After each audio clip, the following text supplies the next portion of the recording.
Hey guys, so this is my Crayola Marker challenge. Memorial Day weekend just ended, so I thought I would try and sit down and record something new because, since I work a full time job, I can't really sit down and record every drawing that I make because, I work like an hour away, so by the time I get home, a lot of the daylight is gone. So this was a pretty fun challenge. I had seen it going around YouTube, and I realized I had a couple of packs of markers left over from my teenage years, so I dragged those out of storage, and I realized I had, a pack of 20 and a pack of 50 Crayola Super Tips. And the 20 pack was shot, so I threw that away. The 50 pack still had a little bit of juice left, and I thought I would try that out. So, what you're seeing is me creating a whole different shade of brown because the shades of brown that came in the pack were really dull, and I find with a lot of marker sets, they're not very accurate when it comes to African American shades. So, I thought I would try and do something different and make my own shade of brown. So, ironically, it didn't turn out the way I thought it would. And using color theory, you'd think it'd be, red, blue, yellow. Because that tends to get you the brown shade that you need. But in this case, I started out with a golden yellow, like the shade of buttercups, and then overlaid a pink flesh tone over top of that, and then overlaid a burgundy over top of that.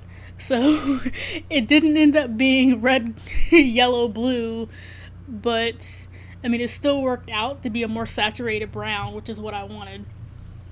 The shades that were in there were more like a dirt brown and were really, really dark brown. And I was like, it's not what I want. Like, darker shades of brown are hard to,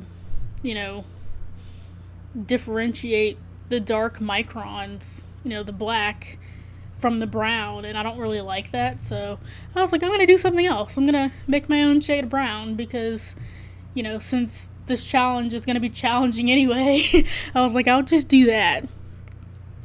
So, even though this was challenging, it was still pretty fun. Mixing your own shades of colors, and it's very relaxing and non-stress for the most part. As far as the pros go, I really like the saturated colors that come with Crayola. And, you pretty much can get the same thing with Copics and Spectrum Noir, but, with Crayola, it's just straight color, nothing else. And I really like that. So the blending was pretty fun. The saturated color is what I like because I don't really do a lot of drawings with pastels. I really like that full-bodied color. So yeah, I feel like this challenge is a good practice for I guess anyone that needs practice with blending and trying out new techniques because it's very, low stress and it really doesn't matter if you mess up because this is a challenge anyway. Because since you're using low budget art supplies, they don't necessarily react the same way as the high end stuff. So in this case, specifically with her skin, I had a lot of problems near the bottom of the page where the paper just started crumbling because it was oversaturated and I was layering probably too much for what Crayola can really handle. So that, and I was using a high-end paper, which I'm out of low-end cardstock. I was using Nina Creative Collection, which is a high-end paper. So that was my first problem that I thought, oh, this will be fine. It's a high-end paper, there should be no problems. But yeah, I'm using a low-budget marker, which, regardless of the paper, will still oversaturate it and make it crumble and, react really negatively.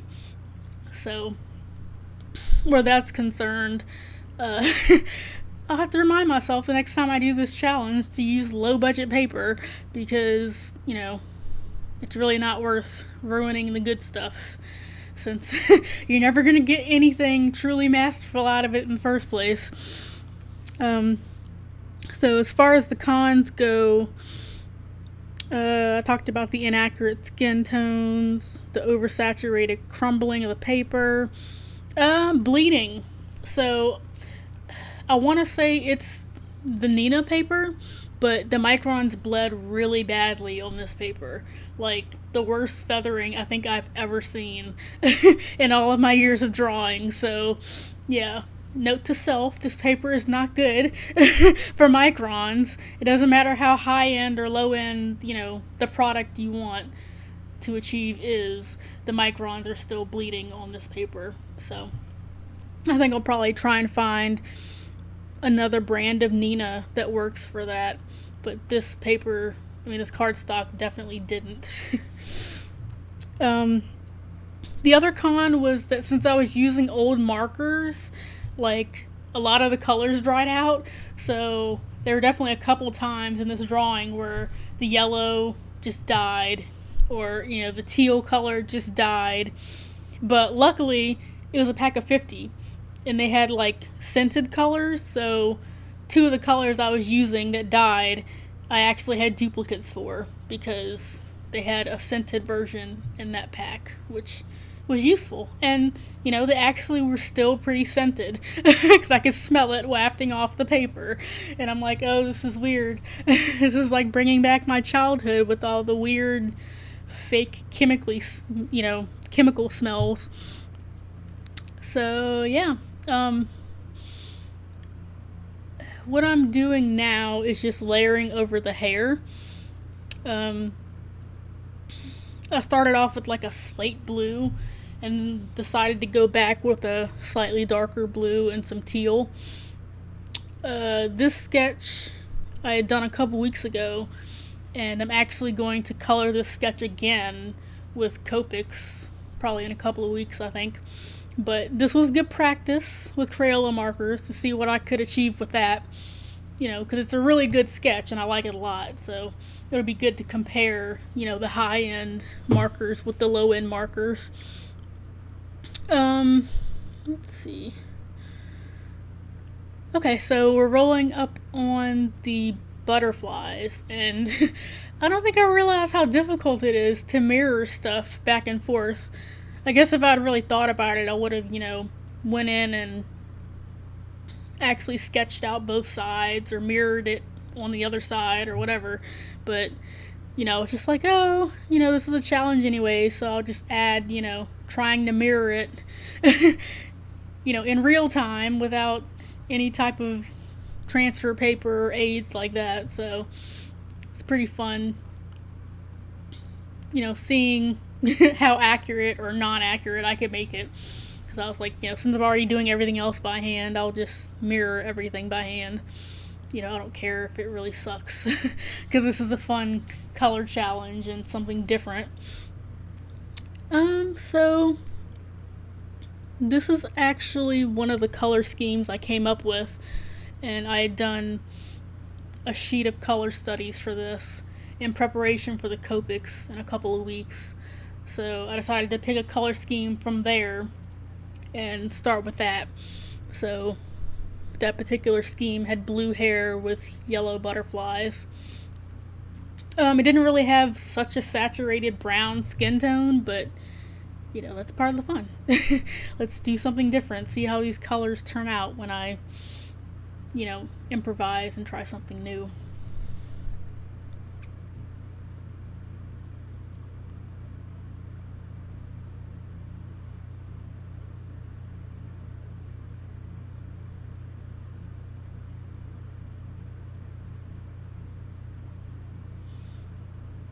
Alright, so now you're seeing me fill in a lot of the butterfly with black, and I think I used microns the whole time, but it really wouldn't have mattered if I went in with a brush pen or anything, because it still would have bled really badly. So I figured I'd stick with microns because they have smaller nibs and I can control it a little better. Because if this were regular paper, I would have just went in with a brush pen and colored that entire thing black in like 2 seconds. Because that would have been much faster than going in by hand and trying to minimize the bleeding as much as possible.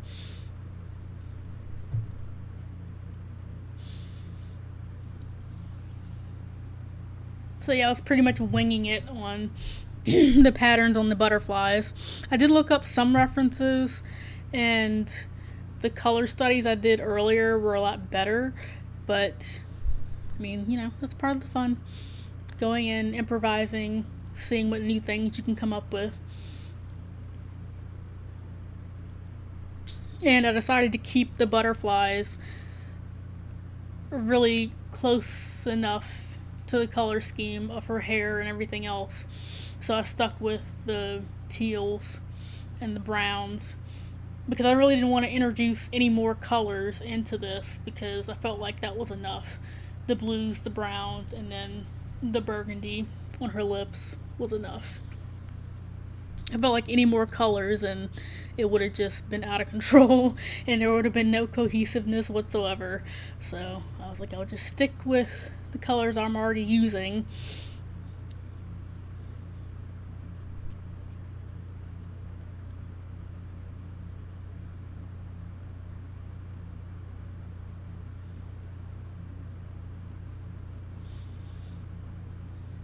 So yeah, all in all, this challenge was pretty fun, and I might actually do it again. It didn't turn out as bad as I thought it would. You know, I thought it was going to be much worse because these are not Copics, so blending is a lot more tricky. You need a lot more layers to make it look good, which, you know, with this paper that I was using, it just wasn't really easy at all. So, but you know, that just means I can try new paper in the future and see how well that works out. Maybe find a Nina paper that will work for this, because it was pretty fun. And, you know, it's good to think outside the box and not get stuck doing a lot of the same techniques that you do normally over and over. So this kind of caused me to think creatively the entire way through, because I kept stumbling into problems and I'm like, oh my god, I'm never gonna finish this. And, you know, I was really trying to finish it because, you know, it's just a Memorial Day drawing and I wanted to stick to the 3 days because I wasn't really gonna have time, you know, this coming up week to really get back and have enough daylight to really finish it. So I hope you guys enjoy, and I will see you in the next video.